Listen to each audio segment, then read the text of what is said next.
Europe 1, il est 7h40. Votre invité Mathieu Belliard ce matin, c'est le PDG d'Alstom, Henri Poupart-Lafarge. Merci d'avoir choisi Europe 1 ce matin, Henri Poupart-Lafarge. Bonjour. Bonjour. Vous avez confirmé la signature d'un protocole d'accord pour racheter 100% de Bombardier Transport, la branche ferroviaire du géant canadien. Un deal à 6 milliards d'euros pour créer un immense groupe dans le ferroviaire et dans ce que vous appelez les mobilités durables. On va expliquer cette expression dans un instant. Mais d'abord, on a beaucoup parlé ces derniers mois de regroupement dans l'automobile. L'idée est-elle la même ? Grossir pour ne pas mourir ? Alors, le contexte est quand même très différent entre le ferroviaire et l'automobile. Il faut remettre d'ailleurs l'opération que nous faisons avec Bombardier dans ce contexte-là. Comme vous l'avez dit, il y en a une transition de la mobilité, on veut des transports propres, on veut des transports collectifs, et donc le train a le vent en poupe.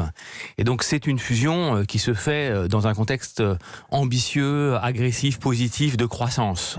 Peut-être un petit peu différent de ce qui se fait dans l'automobile. Mais aujourd'hui, vous avez beaucoup d'investissements à venir et on va en parler. Est-ce qu'il y a cette idée qu'Alstom tout seul ne peut pas ? Non, mais de la même manière, et c'est ça, je voulais y venir, qui nous rapproche de l'automobile, c'est que la mobilité est en transition. Énormément d'innovations sont nécessaires pour répondre aux défis climatiques, aux défis écologiques. Donc oui, nous avons besoin d'investir pour rendre nos trains encore plus verts, encore plus efficaces. Et c'est vrai qu'une telle opération nous donnera cette capacité d'innovation, cette capacité d'investissement. Ça, c'est vrai. Le train qui est, rappelons-le, un des moyens de transport, si ce n'est le moyen de transport le plus propre, en tout cas pour déplacer des centaines de personnes à la fois, et puis aussi un secteur d'innovation. L'hydrogène dans le train, c'est pour bientôt. Alors c'est pour très bientôt. Alors oui, le train est de loin le moyen de transport le plus propre en termes d'émissions de CO2, celui qui occupe le moins d'espace. Vous vous rendez compte, le RER A que vous prenez peut-être tous les jours, c'est l'équivalent de 4 à 5 fois le périphérique en termes de capacité. Donc vraiment une capacité inégalée. Et puis c'est vrai qu'il reste quelques trains diesel, une flotte de trains régionaux diesel, et nous avons apporté en Allemagne et bientôt en France un train à hydrogène, ce qui permet de rendre même des petites lignes propres. Quand est-ce qu'il va rouler chez nous, ce train à hydrogène ? Le plus tôt possible, je l'espère. Nous travaillons avec la SNCF et les pouvoirs publics d'ici 3-4 ans maximum. Je reviens sur le deal. Vous affirmez que les deux entités, Alstom et Bombardier, sont complémentaires. Pourtant, il y a des doublons dans les usines, notamment en France, des employés ici même. Quels engagements est-ce que vous prenez en termes d'emploi ? Vous avez dit qu'il n'y aurait pas de suppression d'emplois. Pendant combien de temps ? Alors, effectivement, comme vous l'avez dit, les deux entreprises sont complémentaires. C'est lié à leurs origines. Bombardier a une origine allemande, scandinave, anglaise. Nous sommes plus français, espagnols, italiens. Si on regarde sur le monde, Bombardier est très présent en Amérique du Nord, comme vous le savez, Canada, États-Unis, en Asie très présent en Chine, nous sommes très présents en Inde. Donc on voit que même si nous sommes deux entreprises globales, nous avons des forces et des faiblesses qui sont très complémentaires. Alors effectivement, en France, nous avons deux usines assez proches l'une de l'autre, à Valenciennes, et qui sont toutes les deux extrêmement chargées. D'ailleurs, il faut noter que plusieurs de leurs projets sont faits en commun. Nous faisons le RER ensemble, nous faisons le métro parisien ensemble, nous faisons aussi des trains pour la Belgique ensemble. Donc non, pas du tout d'angoisse, pas du tout d'inquiétude sur l'emploi. Bien au contraire, comme je l'ai dit, le transport ferroviaire est en forte croissance et a besoin de talents et a besoin de toutes les énergies et des employés de Bombardier Transport et des employés d'Alstom. Pas du tout de menace sur l'emploi, c'est ce que vous avez dit hier à l'AFP, mais je repose ma question, pendant combien de temps ? Est-ce que vous pouvez vous engager ? Alors, je m'engage à ce que cette opération ne fait pas peser de menace du tout sur l'emploi en France et ailleurs. Après, usine par usine dans le monde, c'est sûr que la charge de nos usines dépend de nos succès commerciaux. Et même si nous les souhaitons aussi bons que possible, il arrive de temps en temps qu'il y ait des baisses de charges dans certaines usines dans le monde. Donc, il y aura des restructurations. L'idée, c'est quand même aussi de faire des économies d'échelle. Non. Il n'y a pas, encore une fois, cette opération vise à augmenter nos forces, à augmenter nos capacités et non pas du tout à restructurer notre outil industriel. Gros carnet de commandes pour les deux entreprises, Alstom comme Bombardier. Les perspectives sont assez belles, même si Bombardier était en difficulté. Mais les contrats les plus récents que vous signez ne sont pas forcément pour de l'emploi chez nous. Je pense à des contrats aux États-Unis ou en Inde, notamment, qui impliquent la localisation des savoir-faire et de la construction.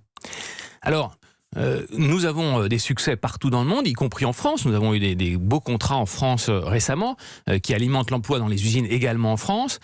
il n'en reste pas moins que la France représente 80% de notre recherche et développement, la plupart de notre engineering. Donc quand bien même nous gagnons des contrats aux États-Unis, par exemple ce très beau train qui est le train à très grande vitesse, l'introduction du train à très grande vitesse aux États-Unis, j'en profite. Sur la côte Est. Sur la côte Est. On profite pour dire que nous sommes, il vient de sortir de l'usine et est en train d'être testé. J'ai des images que je pourrais montrer qui sont extrêmement belles d'un TGV aux États-Unis. Et ben, ce TGV aux États-Unis, il a été conçu en France. Il sera fabriqué aux États-Unis puisque il y a ce que l'on appelle le Buy American Act, c'est-à-dire la nécessité de localiser la production aux États-Unis, mais la conception de ce train a été faite en France. Bruxelles a retoqué le projet de fusion Alstom-Siemens. Qu'est-ce qui vous fait penser que cette fois, le projet de rachat de la branche transport de Bombardier, qu'est-ce qui vous fait penser que ça va passer cette fois auprès de Bruxelles ? Alors, les dossiers sont très différents. Pour Alstom Siemens, ce qui avait calé à Bruxelles, c'est le problème de la signalisation. Bruxelles considérait qu'il y avait 3 grands acteurs de la signalisation, Siemens, Alstom et Thales, et Bruxelles ne voulait pas que 2 de ces 3 acteurs fusionnent entre eux. Ici, Bombardier, pour ne pas créer de situation de monopole. Pour pas créer une situation de monopole, ou en tout cas d'acteurs dominants. Si on regarde sur les terrains français et allemands, vous allez vous retrouver dans une situation de quasi-monopole sur le matériel roulant. Ah non, pas du tout. D'abord, Bruxelles va regarder au niveau européen et pas au niveau par pays. Il y a beaucoup d'autres acteurs. En Allemagne, il y a Stadler. Ça me fait peut-être un peu mal de le rappeler, mais en France, il y a aussi CAF qui vient de gagner un contrat auprès de l'État français. Donc non, il y a énormément d'acteurs et en Allemagne et en France, mais également dans le reste de l'Europe. Bruno Le Maire qui va plaider en votre faveur à Bruxelles aujourd'hui, c'est un signal politique fort, un signal positif. Est-ce que la doctrine même européenne est en train de changer à vos yeux ? Je ne dirais pas ça. Je présente pas le dossier. Vous êtes prudent. Vous voulez pas les brusquer non plus. Non, mais je ne présente pas le dossier comme un dossier politique. Le soutien de Bruno Le Maire est tout à fait appréciable et apprécié. Néanmoins, nous avons commencé à discuter avec Bruxelles techniquement et nous pensons que ce dossier passe techniquement et nous sommes confiants en la matière. Aujourd'hui, on va créer avec Alstom et Bombardier un géant du ferroviaire qui doit pouvoir jouer la compétition face à CRRC qui est un géant chinois. C'est ça l'idée ? Alors non, l'idée principale, c'est quand même de créer ce que vous appelez un géant. Je n'aime pas forcément l'expression, mais en tout cas, créer un acteur extrêmement dynamique, capable de répondre aux défis de la transition de la mobilité, capable de répondre aux défis de l'innovation. Alors évidemment, ce faisant, c'est un acteur qui devient très compétitif, très innovant, et il pourra répondre en relatif aussi à la concurrence d'autres acteurs. CRRC en est un, mais il y en a bien d'autres en Europe et dans le monde. Henri Poupart-Lafarge, PDG d'Alstom, sur Europe 1 ce matin. Merci beaucoup. Merci beaucoup. Merci d'être venu répondre à nos questions alors que vous annoncez justement ce deal à 6 milliards d'euros, avoir signé un protocole d'accord pour acheter 100% de Bombardier Transport. Alstom, Bombardier, nous suivrons ce dossier de très près. Henri Poupart-Lafarge était notre invité aujourd'hui. Il est 7h48.